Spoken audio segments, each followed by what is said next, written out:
Segunda Reis, capítulo 7.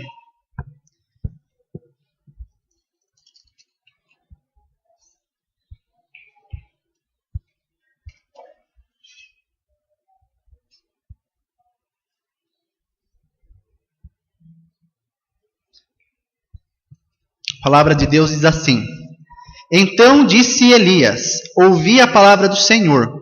Assim diz o Senhor: Amanhã, a esta hora, mais ou menos, dar-se-á um alqueire de flor de farinha por um ciclo e 2 de cevada por um ciclo à porta de Samaria.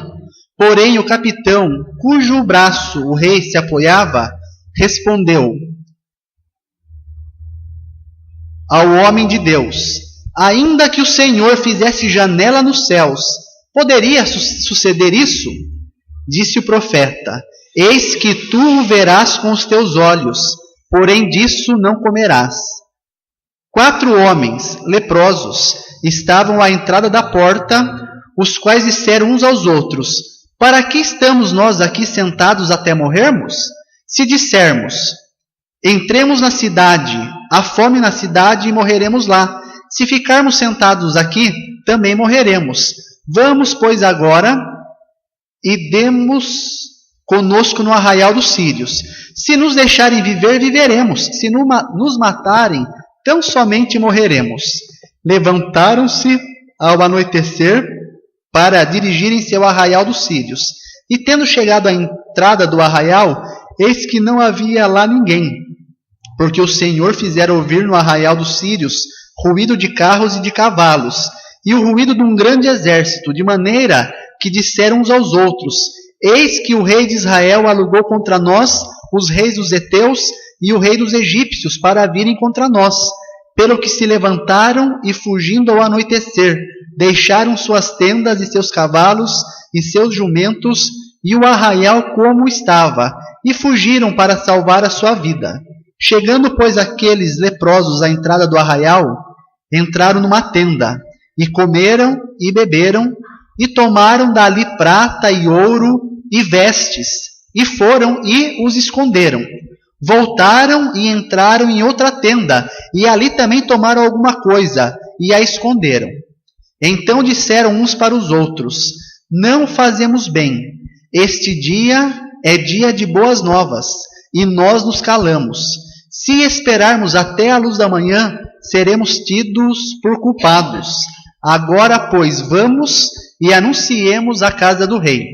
Vieram, pois, e bradaram aos porteiros da cidade, e lhes anunciaram, dizendo: Fomos ao arraial dos sírios, e eis que lá não havia ninguém, voz de ninguém, mas somente cavalos e jumentos atados, e as tendas como estavam. Então os porteiros gritaram e fizeram anunciar a nova no interior da casa do rei. Levantou-se o rei de noite e disse aos seus servos: Agora eu vos direi o que é que os sírios nos fizeram. Bem sabem eles que estamos esfaamados. Por isso saíram do arraial a esconder-se pelos campos, dizendo: Quando saírem da cidade, então os tomaremos vivos e entraremos nela. Então um dos seus servos respondeu e disse: Toma-me, pois, 5 cavalos que ainda restam na cidade, pois toda a multidão de Israel que ficou aqui, de resto, terá a mesma sorte da multidão dos israelitas que já pereceram. Enviemos homens e vejamos. Tomaram, pois, 2 carros com cavalos, e o rei enviou os homens após o exército dos sírios, dizendo: Ide e vede. Foram após eles até o Jordão, e eis que todo o caminho estava cheio de vestes e de armas que os sírios, na sua pressa, tinham lançado fora. Voltaram os mensageiros e o anunciaram ao rei. Então saiu o povo e saqueou o arraial dos sírios. E assim se vendia um alqueire de flor de farinha por um ciclo, e 2 de cevada por um ciclo, segundo a palavra do Senhor. Dera o rei a guarda da porta ao capitão, em cujo o braço se apoiara, mas o povo atropelou-o na porta, e ele morreu, como falara o homem de Deus, o que falou quando o rei descera a ele. Assim se cumpriu o que falara o homem de Deus ao rei. Amanhã, a estas horas mais ou menos, vender-se-á 2 alqueires de cevada por 1 siclo, e 1 de farinha por 1 siclo, à porta de Samaria. Aquele capitão respondera ao homem do Senhor: ainda que o Senhor fizesse janelas no céu, poderia suceder isso, segundo esta palavra? Dissera o profeta: eis que tu verás com os teus olhos, porém disso não comerás. E assim lhe sucedeu, porque o povo o atropelou na porta e ele morreu. Vamos orar. Senhor Deus, que nós possamos aprender com a história do teu povo algum propósito, algum desígnio do Senhor para as nossas vidas. É o que pedimos em nome de Jesus. Amém.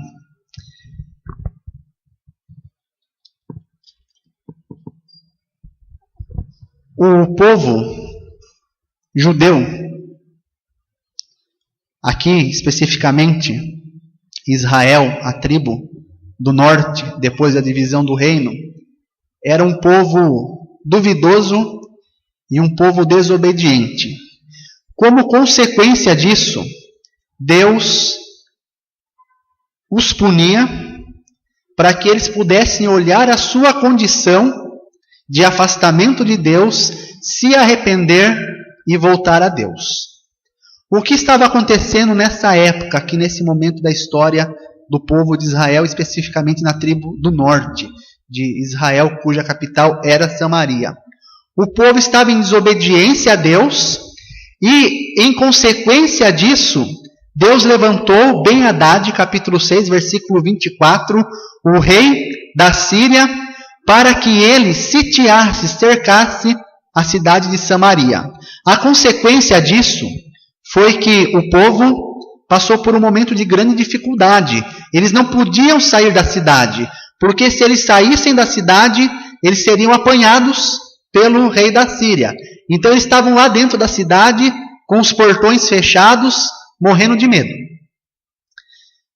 E o versículo 25 fala: por causa disso, deles estarem trancados dentro da cidade, houve grande fome em Samaria. Eles não podiam sair para vender e nem para comprar nada. Então essa condição de fome era consequência, era fruto da desobediência do povo à palavra de Deus. E a gente continua lendo, nós vemos a situação do povo. Eles estavam negociando seus filhos. Uma mulher fala assim para outra: hoje nós vamos matar o seu filho e comer ele. Amanhã nós matamos o meu filho e vamos comer o meu filho. A outra mulher, morrendo de fome, com uma certa ingenuidade, faz o filho dela.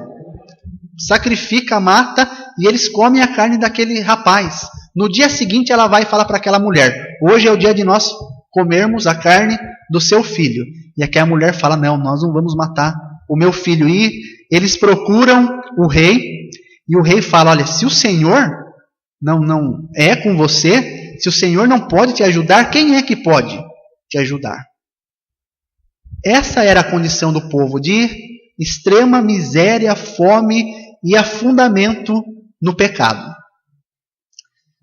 Então o rei procura o profeta, era Eliseu o profeta nessa época, e pede para que o profeta fale alguma palavra. E qual foi a palavra do profeta para o rei? Amanhã, mais ou menos nesse horário que nós estamos hoje, vocês vão ter comida em abundância em Israel. E um homem que era o acompanhante do rei, que sustentava o rei, dava o seu braço para o rei se apoiar nele, ouve a palavra do profeta e duvida. E fala assim: ainda que o Senhor fizesse janelas no céu, poderia suceder isso?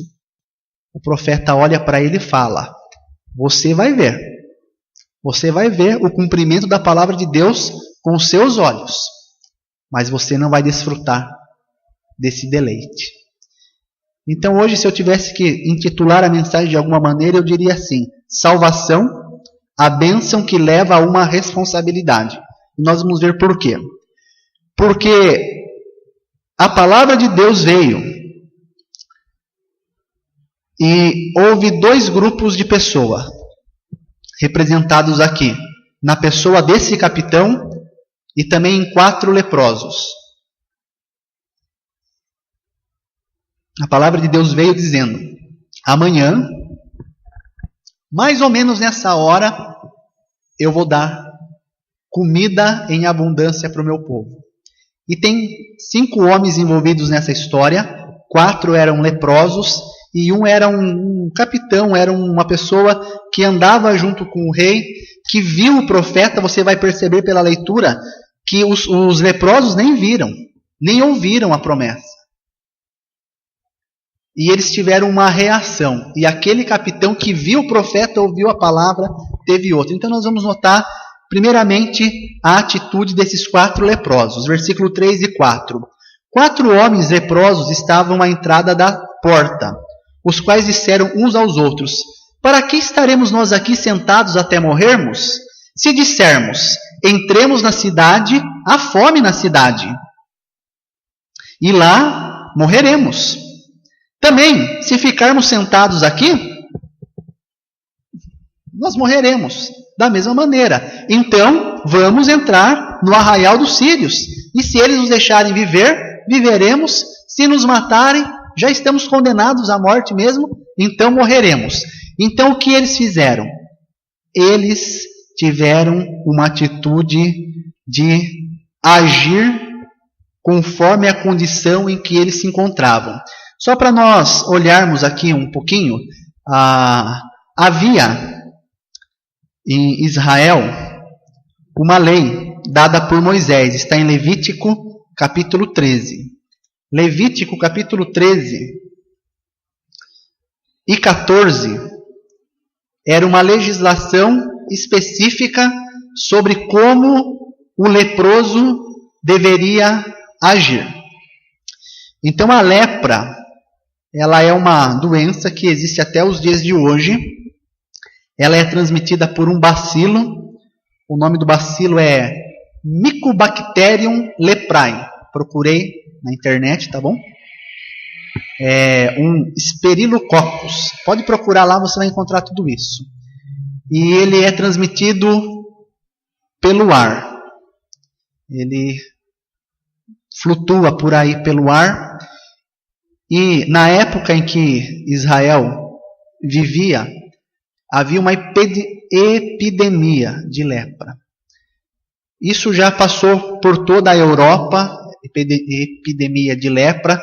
Se você assiste filmes da época medieval, eles tratavam a lepra como a praga, né? Também no Brasil tivemos epidemia de lepra. Posteriormente, por causa de um pesquisador, o nome mudou para hanseníase. É a mesma doença, mas com nome atualizado por causa de um pesquisador. E havia os leprosários, aqueles hospitais onde os leprosos ficavam internados. Na região de Itu, aqui, tem o hospital Pirapitingui, que era um hospital para leprosos. E por causa do seu contágio, Israel, orientado por Deus, teve uma legislação específica. O leproso, ele deveria sair da cidade. Levíticos capítulo 13, versículo 46. Durante os dias em que a praga estiver nele, é imundo. Habitará só, e a sua habitação será fora do arraial. Até quando? Até o dia em que ele ficasse purificado, se apresentasse ao sacerdote, o sacerdote fizesse uma oferta, fizesse um ritual, uma lavagem, então ele poderia voltar para dentro da cidade. Mas caso a lepra não se retirasse dele, ele teria que morar fora do arraial. O que isso simbolizava? Simbolizava a separação do leproso da sua convivência com o povo de Deus e com todos os ritos religiosos praticados por Israel. Então a lepra passou a ser uma figura da separação do pecador de Deus. Ele não podia estar junto com o povo de Deus, não podia participar no culto, ele estava colocado do lado de fora. E essa era a situação desses leprosos. Aqui o versículo anterior, versículo 45, fala que se um homem fosse, homem aqui é no gênero, né? Não, no gênero humano, não no gênero de sexo, se ele fosse diagnosticado com lepra, ele tinha que rasgar as suas vestes, tinha que desgrenhar os seus cabelos, tinha que pôr a mão em cima dos lábios e tinha que gritar: eu sou imundo, eu sou imundo. Para quê? Para que as outras pessoas se apartassem dele, para que elas não fossem contaminadas. Por essa razão aqui, em 2 Reis, esses homens estavam fora do arraial. Era a condição deles. Eles eram leprosos, eles eram rejeitados, ninguém queria se aproximar deles. A gente não vai falar sobre isso hoje, mas vocês devem lembrar quando o evangelista Randy Chauvin esteve aqui e ele pregou sobre os 10 leprosos, né? Jesus quebra todo aquele paradigma de se afastar de um leproso. Jesus faz o quê? Se aproxima e toca em um leproso, né? Mas o resto da sociedade os rejeitavam, como é lido lá em Levítico 13, 45, 46, eles eram homens solitários. As pessoas se afastavam deles. Eles não tinham qualquer condição de permanecer vivos. Por quê? Eles eram afastados da sociedade, de um local onde poderia haver algum tipo de tratamento, e colocados para viver junto com outros leprosos. Então havia uma troca de contágio muito grande, né? Um contagiava ao outro. Isso mostra o quadro de desespero em que eles viviam. Eles não tinham esperança. Efésios capítulo 2, versículo 12.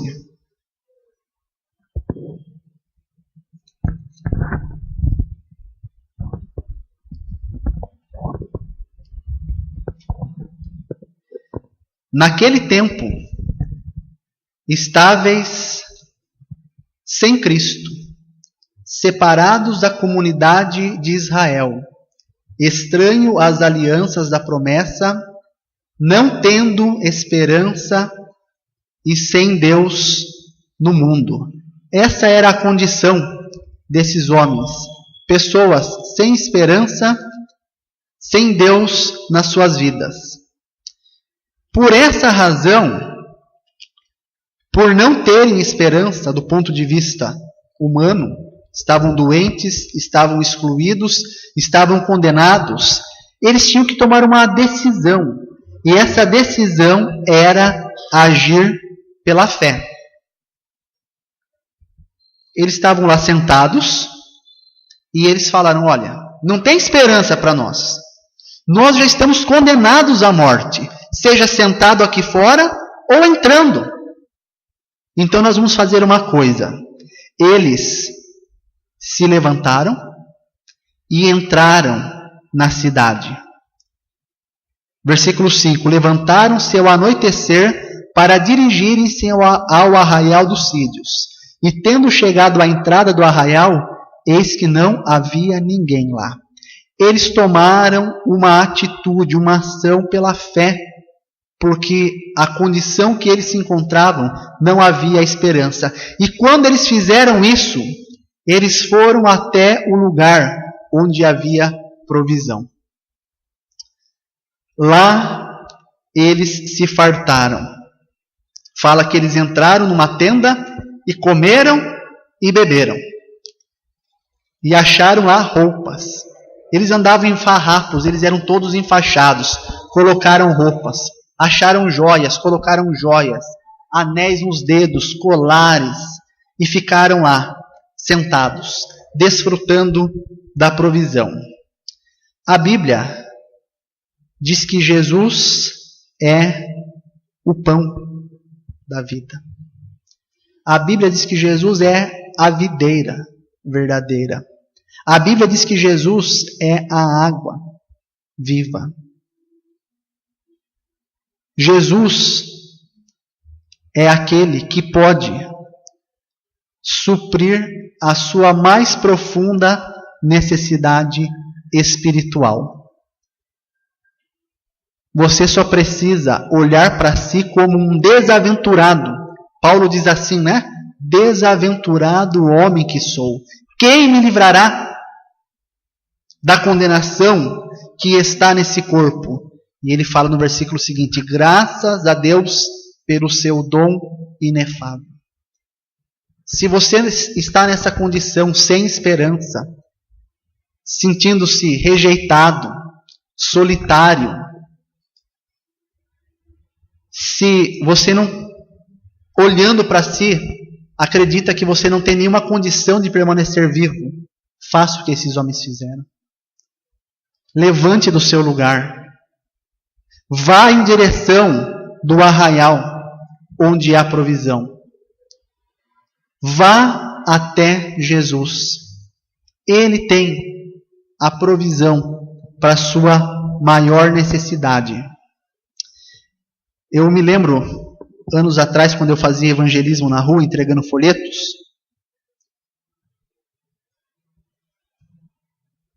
que eu tinha um folheto que era a maior necessidade do homem.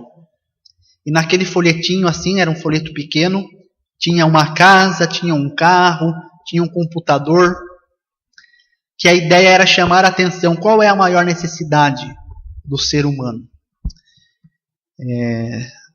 Se você vai conversar com governantes, eles vão dizer: é saúde, é habitação, é educação. Eles vão olhar por essa perspectiva. Mas qual é a maior necessidade do ser humano? A sua maior necessidade não é física. Sua maior necessidade é espiritual. E por isso você tem que olhar para si mesmo como alguém que não tem esperança. E olhar para Jesus. E, como fizeram esses homens, sair do seu lugar e ir até Jesus. Mateus capítulo 11, Jesus diz assim: vinde a mim, todo aquele que está cansado, que está sobrecarregado, e eu vos aliviarei. É necessário que uma atitude da sua parte seja tomada, se você ainda não conhece a Cristo. Segundo, nós vemos o resultado dessa atitude. Primeiro, eles olharam para si como pessoas sem esperança e disseram: nós vamos. E eles foram. Qual foi o resultado? Primeiro, eles receberam riquezas acima de suas expectativas. Versículo 8. Chegando, pois, aqueles leprosos à entrada do arraial, entraram numa tenda, e comeram, e beberam, e tomaram dali prata e ouro e vestes, e foram. E esconderam, e voltaram.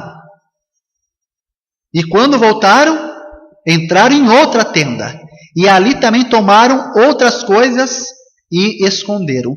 Qual foi o resultado? Eles receberam bênçãos além das suas expectativas. O que eles queriam para aquele dia? Uma coisa só: alimento. Estavam com fome. Queriam comer naquele dia só para não morrer naquele dia. Quando eles chegaram lá, havia muito mais. Os irmãos que estão na igreja há bastante tempo sabem que nós não somos pregadores da teologia da prosperidade. Muito pelo contrário, nós procuramos refutar essa doutrina biblicamente. A palavra de Deus não promete para você riquezas materiais. A palavra de Deus promete para você, conforme Efésios, capítulo 1, versículo 3. Bendito o Deus e Pai de nosso Senhor Jesus Cristo, que nos tem abençoado com toda sorte de bênçãos. O quê? Materiais? Concretas? Não. Bênçãos espirituais. Onde? Aqui na terra? Não. Nas regiões celestiais. O resultado é que eles receberam riquezas além de suas expectativas. Se você parar para pensar que a vida na terra é breve, dura, com muito vigor, 80, 90 anos, a vida é breve. Mesmo que você viva uma vida luxuosa aqui, o que é isso em comparação à eternidade? Mas as bênçãos dadas por Deus através da salvação em Cristo, elas são espirituais e estão no reino de Deus. Por isso, elas não podem terminar e acabar com o passar do tempo. Então, quais são essas bênçãos? Efésios aqui vai dar uma lista. Vai dizer que é todo tipo de bênção espiritual. Versículo 4 vai falar que nós fomos santificados.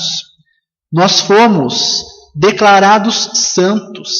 Nós fomos tirados da impureza do pecado e separados por Deus. No capítulo 5 vai dizer que nós recebemos a adoção de filhos. Não éramos filhos de Deus. O próprio capítulo 2 de Efésios vai dizer: éramos filhos da desobediência. E a ira de Deus estava sobre nós. Mas através de Cristo fomos adotados. Recebemos o poder de sermos feitos filhos de Deus. Desfrutamos agora da herança, do reino. Versículo 6 fala que recebemos a sua graça. O que é a graça? É o favor imerecido. Em qual sentido? Em todos os sentidos. Versículo 7 fala que recebemos a redenção, a remissão dos nossos pecados. Versículo 11 fala que nele nós vamos ter uma herança. Não aqui, mas uma herança eterna. Eu já falei para os irmãos. Se eu depender de algum parente meu, deixar alguma coisa para que eu possa ficar rico, isso não vai acontecer. Eu não tenho direito à herança. Mas em Cristo eu tenho uma herança. E versículo 13 e 17 fala que nós fomos selados pelo Espírito Santo de Deus. Bênçãos espirituais, bênçãos sem medida. Bênçãos na esfera do reino espiritual. Aqueles leprosos não imaginavam que eles iriam encontrar o que eles encontraram.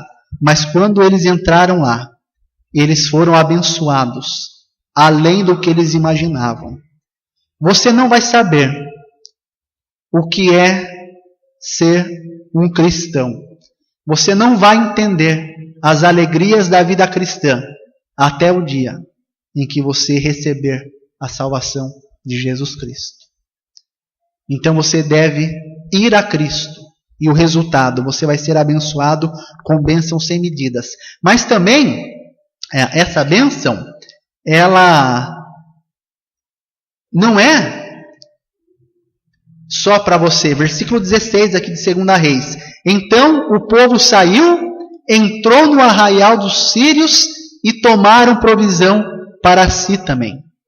O amor de Deus, ele é abundante.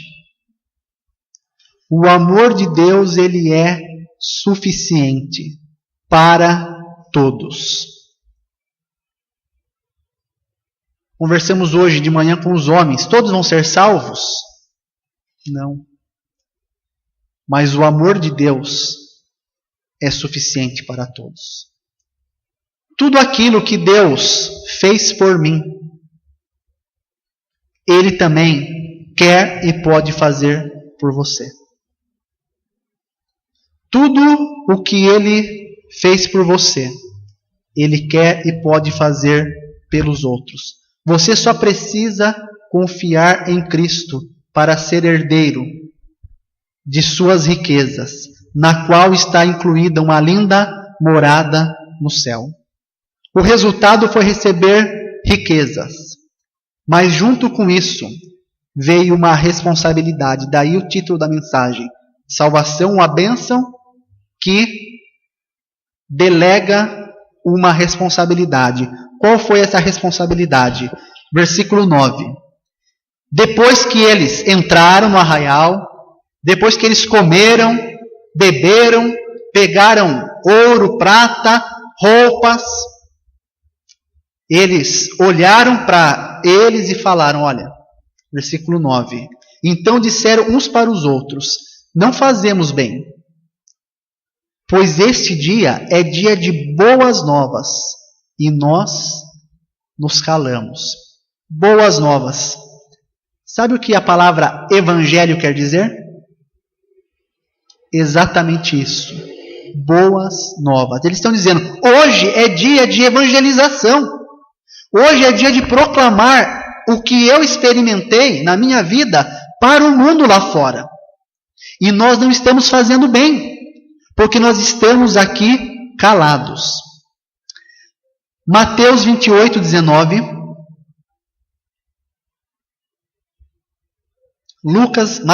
Marcos 16, 15.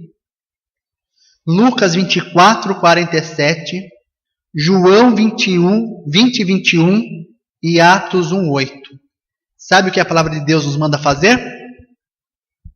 Ir e pregar o Evangelho. Que maravilha, irmãos.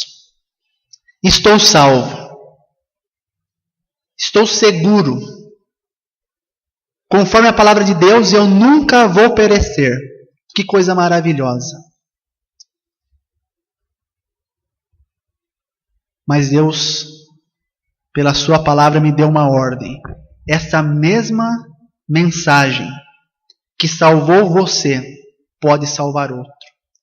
Vá e pregue a Jesus.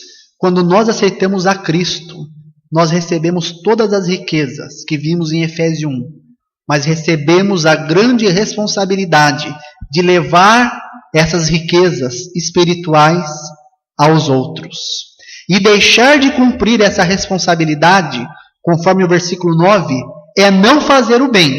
Não fazemos o bem. Porque hoje é dia de boas novas e nós nos calamos. Se esperarmos até a luz da manhã, seremos tidos por culpados. Agora, pois, vamos e anunciemos a casa do rei. Deixar de cumprir essa responsabilidade é não fazer o bem e é ser culpado pela condenação dos outros. Ezequiel, capítulo 3.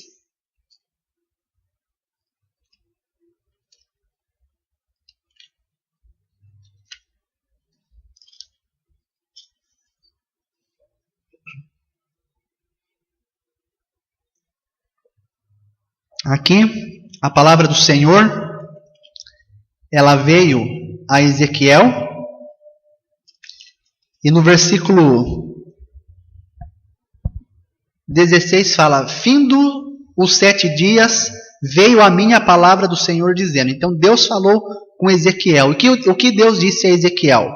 Filho do homem, eu te dei por atalaia sobre a casa de Israel.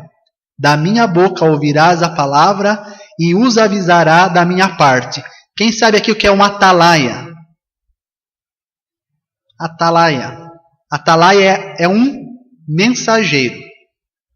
Na verdade, ele ficava na torre e quando ele via o perigo se aproximando, ele tinha que avisar a cidade que o inimigo estava se avisando, estava se aproximando. Então o atalaia era um guarda, um mensageiro que trazia a notícia da calamidade. O inimigo está se aproximando. Se nós não fizermos algo, nós seremos derrotados.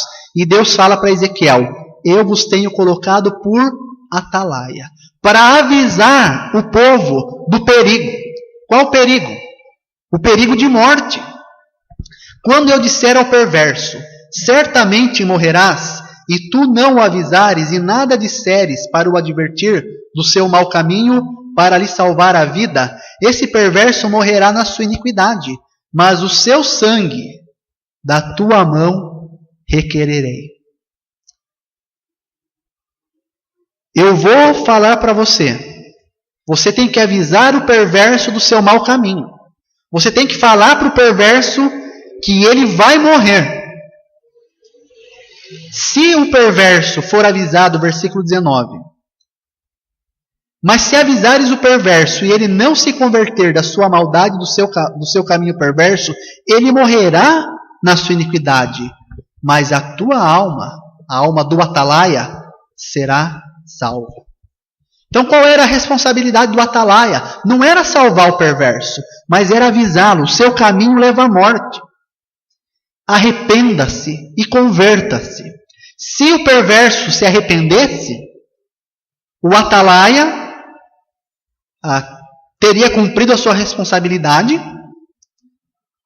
mas se o perverso não se arrependesse, ele estaria livre, inocente da morte daquele perverso. Mas se ele se calasse, a palavra de Deus diz: da tua mão, Atalaia, você que é o mensageiro, eu vou requerer o sangue, eu vou cobrar isso de você. 2 Coríntios, capítulo 5. Ô pastor, mas isso aí foi para Ezequiel, né? Não está valendo para mim não, foi para Ezequiel. 2 Coríntios, capítulo 5, versículo 20.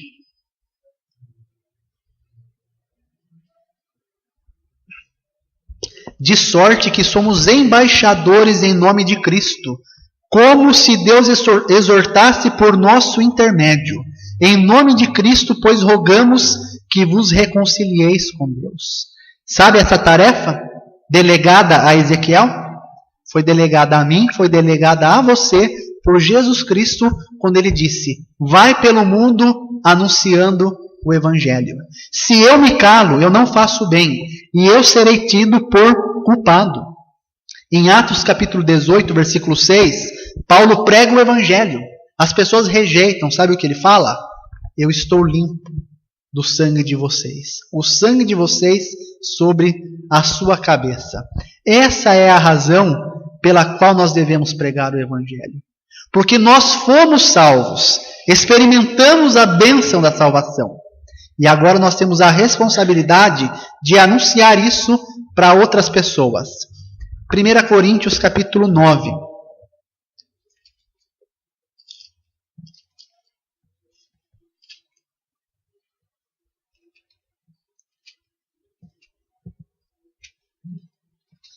Primeira Coríntios capítulo 9.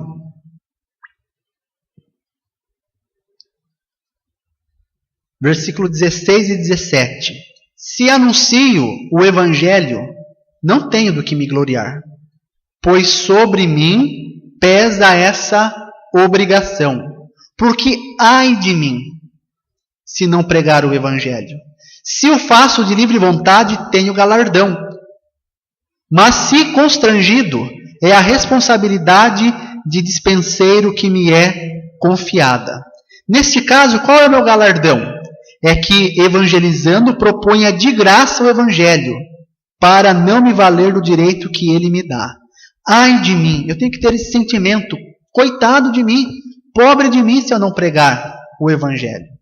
Nós não fomos salvos, irmãos, para desfrutarmos as maravilhas da salvação em Cristo só para nós. Nós somos salvos para anunciar o Evangelho. Ai de mim se não pregar o Evangelho. Era o sentimento aqui. Não fazemos o bem, porque hoje é dia de boas novas. Hoje é dia de salvação e nos calamos. E o que esses homens fizeram? Levantaram-se e foram e anunciaram para o rei. Há abundância no arraial. E qual foi o resultado? Versículo 16. As pessoas foram até lá e foram supridas. Se nós sairmos desse comodismo que nós vivemos, se nós entendermos que a ordem é ide pregar o Evangelho e não espere que o pecador venha até você, porque ele não virá, nós não vamos alcançar almas para Cristo. E eles foram, versículo 10 em diante, anunciaram o Evangelho. E eu vou, só para completar o meu esboço hoje à noite, mostrar também a atitude do capitão e os resultados na vida dele. Qual foi a atitude do capitão? Quando ele ouviu a promessa de Deus de que seria farto, que teria alimento, o que ele falou? Ainda que se Deus fizesse janelas no céu, seria possível saciar a nossa fome? Quantas pessoas estão ouvindo o Evangelho hoje e duvidando do poder de Deus? Duvidando que Deus possa salvar? Ele duvidou da palavra do profeta. Ele duvidou do poder de Deus. A pergunta dele era: será que Deus pode salvar? Qual foi o resultado? O profeta fala: você vai ver, mas você não vai receber. Ele recebeu a paga da sua incredulidade. Ele recebeu a paga da sua incredulidade. Gálatas 6, 7 diz assim: não vos enganeis, de Deus não se zomba, pois aquilo que o homem semear, isso mesmo ceifará. E aquele que semeia para a carne, da carne colherá corrupção. E aquele que semeia para o Espírito, do Espírito colherá a vida. Eu não conheço o seu coração, eu não sei como você crê ou não em Cristo. Mas não duvide. Não duvide, porque aquele que semeia para a carne, que permanece na sua incredulidade, da carne colherá corrupção. A Bíblia diz que as pessoas estavam correndo para pegar as provisões e atropelaram aquele homem e ele morreu pisoteado. Não foi a multidão que matou aquele homem, foi a sua incredulidade. Hoje de manhã conversávamos com os homens na nossa escola bíblica sobre a questão do ateu. O ateu olha para as coisas ruins que acontecem e dizem que a culpa é de Deus. Ele responsabiliza Deus pela condição deplorável em que o mundo vive. Não. Esse homem morreu pisoteado, não foi por causa do povo, foi porque ele duvidou. O mundo não está como está por causa de Deus, o mundo está como está por causa da incredulidade do homem. E se você permanecer no seu estado de incredulidade, você não vai receber a salvação de Deus. Você foi salvo. Você foi abençoado com toda sorte de bênçãos nas regiões celestiais. Não é para guardar para você. Isso traz a responsabilidade de anunciar o Evangelho a outras pessoas. Vamos orar. Peço que todos baixem as cabeças, fechem os olhos.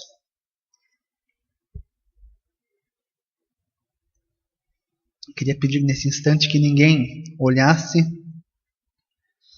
Momento entre você e Deus. Você poderia levantar a sua mão testemunhando: eu já aceitei a Cristo como meu Salvador. Eu já recebi as bênçãos celestiais em Cristo Jesus. E eu posso testemunhar. Levanta a sua mão em testemunho. Amém. Pode baixar. Obrigado. Pode baixar. Quase todas as mãos se levantaram. Então, se você conhece a Cristo, você tem uma responsabilidade, que é anunciar o Evangelho. Você diria: pastor, infelizmente eu tenho falhado. Infelizmente eu tenho me calado no dia da evangelização. E eu tenho feito mal. Mas com a graça de Deus, com o auxílio de Deus, eu não quero perder as oportunidades. Eu quero falar. Cristo é o Salvador para outras pessoas. Ore por mim. Levanta a sua mão. Não seja tímido. Levanta a sua mão. Eu quero falar. Amém. Deus te abençoe. Pode baixar. Obrigado. Senhor Deus, nós te agradecemos essa noite pela tua palavra, pelo ensinamento nela contida, que aquilo que nós aprendemos aqui possa ser colocado em prática em nossas vidas. Peço ao Senhor que ajude com que a Igreja Batista Calvário possa cumprir o grande mandamento do Senhor, que é anunciar o Evangelho, começando aqui e indo até os confins da terra, e que através do testemunho deste povo, outras almas possam chegar até Cristo. É o que nós pedimos em nome de Jesus. Amém.